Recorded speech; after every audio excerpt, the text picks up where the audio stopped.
On ne parle pas assez de ce qui se passe en RDC, c'est une crise majeure.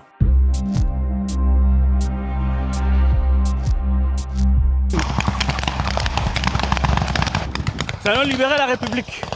On découvre une ville en état de sidération. La ville est encore quasiment déserte. Mais les gens que l'on croise, en fait, ont du mal à imaginer ce qui vient de se passer. Ils ont entendu les combats, très lourds.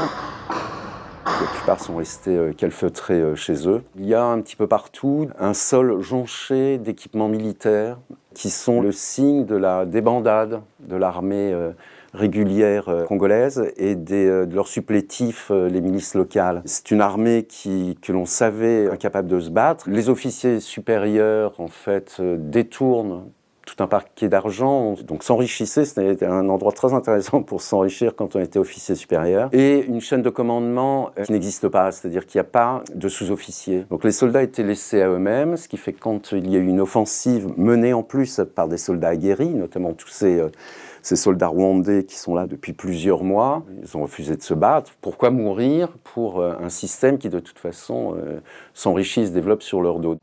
Ce que découvre aussi la population, c'est les morts dans les rues, dans certains quartiers, soit des soldats ou des miliciens qui ont été tués pendant les combats, soit des civils victimes de bombardements, dégâts collatéraux ou victimes de balles perdues. Ce bilan, qui est très difficile à établir au départ, on en a quand même une perception en allant dans les morgues. Les corps arrivent en permanence, ramassés par la Croix-Rouge. Très rapidement, les containers réfrigérés débordent. Donc les corps sont entassés dans la cour de la morgue. Donc une odeur pestilentielle, très rapidement.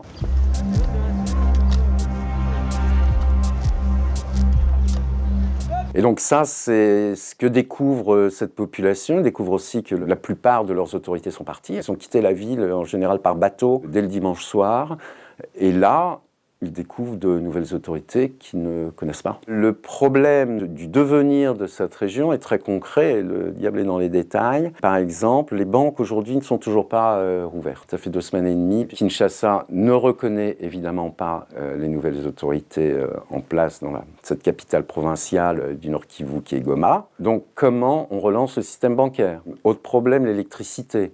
Une partie de l'électricité, en effet, provient du Nord Kivu, du parc de la Virunga, où il y a des petits barrages et des centrales électriques hydrauliques, très bien. Ça approvisionne une partie de la ville. Le reste de la ville est approvisionné par Bukavu, et là, l'alimentation a été coupée. Il semble aussi qu'une partie de l'approvisionnement en eau a été coupée. L'autre problème humanitaire majeur, c'est la question des déplacés. Il y avait, à cause des combats, on ne sait pas exactement, mais 1 million, disons, de personnes déplacées. Beaucoup étaient dans des camps de fortune à Goma et ses alentours.